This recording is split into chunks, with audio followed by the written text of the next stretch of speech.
আবারও একটা নতুন ভিডিওতে আপনাদের সবাইকে স্বাগতম। তো আজকের ভিডিওতে আমরা আলোচনা করব কৃষক বন্ধু প্রকল্পের টাকা এখনও অনেক কৃষকের অ্যাকাউন্টে ঢোকেনি কেন, এর পিছনে কারণ কি, কবে আসতে পারে টাকা, আর আপনি কি করবেন, সব তথ্য জানিয়ে দেবো আজকের এই গুরুত্বপূর্ণ ভিডিওটির মাধ্যমে। তাই যদি ভিডিওটি ভালো লাগে থাকে তাহলে একটি লাইক করবেন এবং চ্যানেলটিকে সাবস্ক্রাইব করে আমাদের পাশে থাকবেন। তো দেখুন কি বলা হয়েছে আজকের এই প্রতিবেদনে।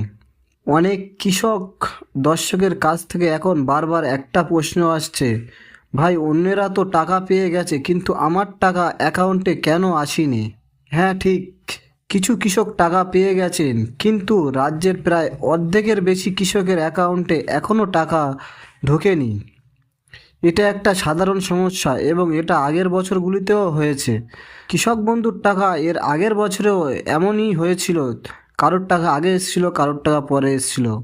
তো দেখুন, মুখ্যমন্ত্রী 29শে জুলাই বীরভূমে প্রশাসনিক বৈঠক থেকে জানিয়ে দিয়েছিলেন কৃষকদের অ্যাকাউন্টে টাকা ঢুকবে। এরপর কিছু কৃষকের কাছে সত্যিই টাকা ঢুকে গেছে কিন্তু বাকিদের এখনও কিছু টাকা আসেনি, বা ম্যাসেজ বা ব্যাংক থেকে কোনো কনফার্মেশন এসএমএসও আসেনি। এখন প্রশ্ন হলো, তাহলে বাকিদের টাকা কবে আসবে? টাকা ঢুকতে দেরি হওয়ার কিছু গুরুত্বপূর্ণ কারণ থাকতে পারে, যেমন ব্যাংকের সার্ভারের সমস্যা, কিছু জেলার ব্যাংকে ট্রান্সফার দেরিতেও হচ্ছে। 2 নম্বর হচ্ছে অন্তর্ভুক্ত তালিকার হালনাগাদ হয়নি বা অনেক কৃষকের নাম এখনও ফাইনাল লিস্টে যায়নি। 3 নম্বর হচ্ছে ব্যাংক অ্যাকাউন্টে ভুল তথ্য বা কেওয়াইসি, যাদের কেওয়াইসি ঠিক নেই তাদের টাকাও আটকে থাকতে পারে, যেমন আপনার অ্যাকাউন্ট নাম্বার বা কেওয়াইসি ঠিক নেই তার জন্য আপনার টাকা আটকে যেতে পারে। তাই স্টেপ বাই স্টেপ টাকা দেওয়া হচ্ছে, সব কৃষক একসাথেও টাকা পাবেন না। এছাড়াও সরকারের পক্ষ থেকে ফেজ ওয়াশ মানে ধাপে ধাপে টাকা পাঠানো হচ্ছে, তাই কারো আগে কারো পরে ঢুকবে। আপনি এখন কি করবেন?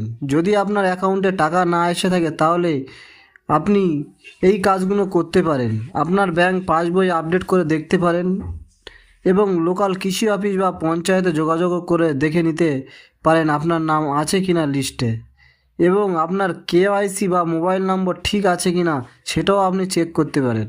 মনে রাখবেন, টাকা এখনও অনেকের ঢোকেনি, শুধু আপনি একা নন। কবে ঢুকবে সেটাই এখন সবার মনে প্রশ্ন। সাধারণত মুখ্যমন্ত্রী ঘোষণার অনুযায়ী টাকা ঘোষণার 7 দিনের মধ্যে বেশিরভাগ কৃষকের অ্যাকাউন্টে টাকা ঢুকে যায়। তাই আপনিও যদি এখনও না পেয়ে থাকেন তাহলে আগামী 7 থেকে 10 দিনের মধ্যে আপনি টাকা পেতে পারেন। তবে যদি এর পরেও টাকা না আসে তাহলে কৃষি দপ্তরে লিখিত অভিযোগ দিন। তো বন্ধুরা, আপনারা যদি এখনও টাকা পেয়ে না থাকেন চিন্তা করবেন না, সময় মতো আপনার টাকা পৌঁছে যাবে। শুধু একটু ধৈর্য ধরে অপেক্ষা করুন, আপনার টাকা ঠিকই চলে আসবে। আর যদি কোনো আপনার সমস্যা থাকে তাহলে টাকা আসতে আপনার লেট হবে। তাই বন্ধুরা, ভিডিওটি যদি তথ্যপূর্ণ লাগে তাহলে একটি লাইক করুন, অন্য কৃষকদের সাথে শেয়ার করুন, আর নতুন আপডেট পেতে আমাদের চ্যানেলটিকে সাবস্ক্রাইব করুন। এবং এমএস বাংলা ইনফোর পক্ষ থেকে রইল শুভেচ্ছা, এবং যাদের টাকা ঢুকে গেছে তাদের রইল শুভেচ্ছা। আবার দেখা হবে পরের কোনো অন্য ভিডিওতে। ততক্ষণ ভালো থাকুন, সুস্থ থাকুন, ধন্যবাদ।